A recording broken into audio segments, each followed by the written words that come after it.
Bienvenidos a Voces del Contrato, un espacio donde analizamos las raíces del pensamiento político y su vigencia en el mundo actual.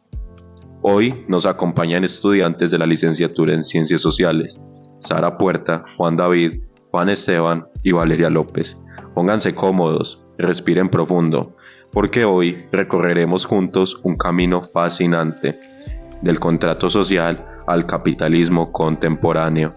Cuando hablamos de libertad, muchas veces la damos por sentada, pero ¿de dónde viene esa idea? ¿Y por qué seguimos hablando de contrato social 3 siglos después? Todo comienza con John Locke, uno de los grandes pensadores de la modernidad.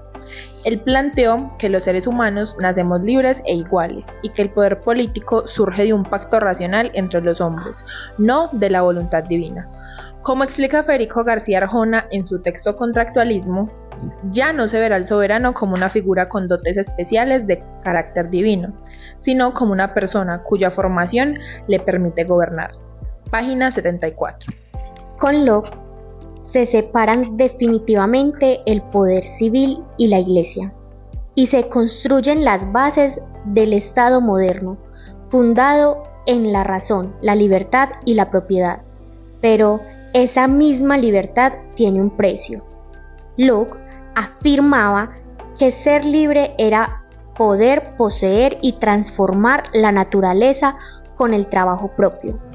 Como recuerda Mauricio García Echeverri, poseer, trabajar y transformar la naturaleza es para Locke la esencia de ser libres.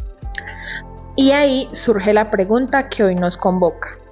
¿Qué pasa cuando la libertad se convierte en privilegio y la propiedad en un mecanismo de exclusión?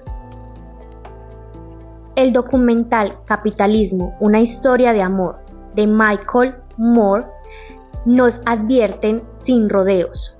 Esto es el capitalismo, un sistema de toma y da, más bien de toma.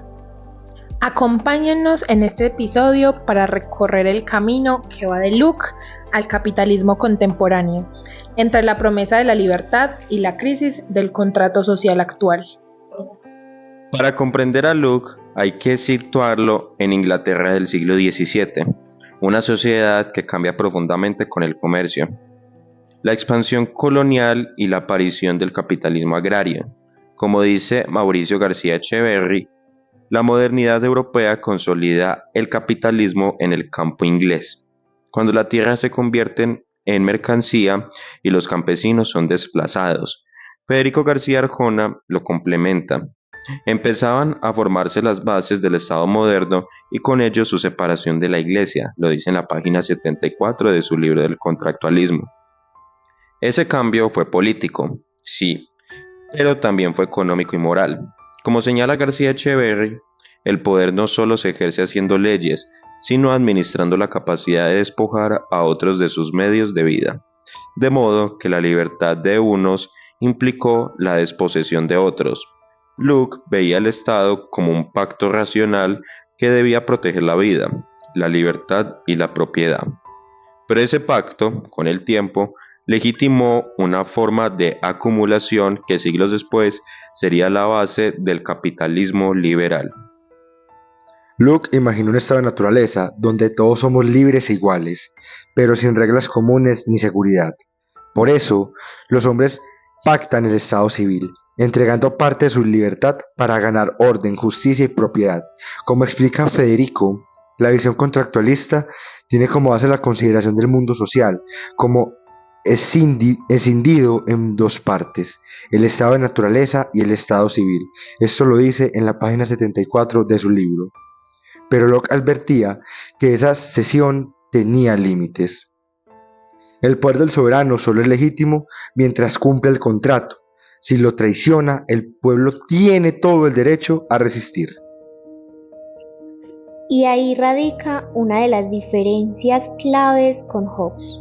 Mientras Hobbes veía al soberano por encima de los súbditos, Locke ponía en el centro la capacidad de la mayoría para deponer al tirano. Como recuerda Federico, mientras para Hobbes la soberanía está por encima de los súbditos, para Locke lo que prima es el individuo y la mayoría. Página 81. Esa visión dio origen a la democracia parlamentaria, que, como explica García Echeverri, permitió que el poder económico y el político se legitimaran mutuamente. Y allí, en esa alianza, nace tanto el Estado liberal como el germen del capitalismo moderno. Exactamente, y siglos después, Michael Moore nos muestra el resultado de esa alianza. En su documental dice: esto es capitalismo puro y duro. Todo el mundo está deseando aprovecharse del infortunio ajeno. Lo dice en el minuto 12:25. También nos dice: la base del sistema capitalista es el beneficio, hacer negocios para ganar dinero. Lo dice en el minuto 13:30. Lo que en Locke era promesa de libertad, en el capitalismo se convirtió en libertad para acumular. Las desigualdades se justifican con el discurso de la eficiencia. El contrato social ya no protege la vida, sino la rentabilidad. Y es justo ahí donde Juan Carlos Monedero lanza su advertencia. El neoliberalismo rompe el contrato social moderno porque privatiza lo común, debilita al Estado y convierte al ciudadano en consumidor. Monedero nos invita a repolitizar la sociedad. La democracia, dice él, no es ir a votar cada 4 años, es tener poder cada día. Él reinterpreta a Locke desde el siglo XXI. La libertad no puede ser solo un individuo, debe ser colectiva, compartida, porque sin justicia social no hay verdadera libertad. Y en eso, García Echeverri coincide. La libertad fundada en la propiedad termina generando nuevas formas de dependencia. Por eso, el reto actual es redefinir el contrato social desde la solidaridad, la equidad y el bien común, no desde la competencia individual. Como dice Monedero, si el contrato social nació para proteger derechos, hoy debe renacer para proteger la vida, el planeta y la dignidad. Si traemos esta reflexión a Colombia, el panorama es inquietante. Como advierte Mauricio García Echeverri, la modernidad colombiana reproduce las lógicas del capitalismo agrario inglés: concentración de la tierra, desplazamiento y acumulación por disposición. Nuestro contrato social ha sido siempre parcial, más un acuerdo entre élites que un pacto incluyente. Y en esa exclusión se repite. El derecho a la propiedad sigue pesando más que el derecho a la vida. Como recuerda García Villegas, la desigualdad en Colombia no es un accidente, sino una estructura sostenida por la ley. Mientras no reescribamos ese contrato, seguiremos legitimando el despojo y la inequidad. Locke tiene su propio desafío: conciliar las religiones de su tiempo. Hoy el reto es similar, pero político. ¿Cómo conciliar intereses de clase, género y territorio bajo un mismo pacto social? Tal vez como escribió Locke, debamos volver al principio del conocimiento. Sensación y reflexión. Página 79. Sentir y pensar el mundo otra vez, para reconstruirlo colectivamente. Locke soñó con una sociedad de hombres libres e iguales, pero como dice Michael Moore, nuestra identidad ya no se define por lo que hacemos, sino por lo que poseemos. Minuto 17.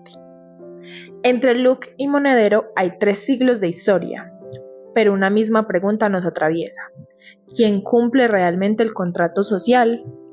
Quizás la tarea de nuestro tiempo no sea firmar uno nuevo, sino cumplir al fin el que prometía dignidad para todos.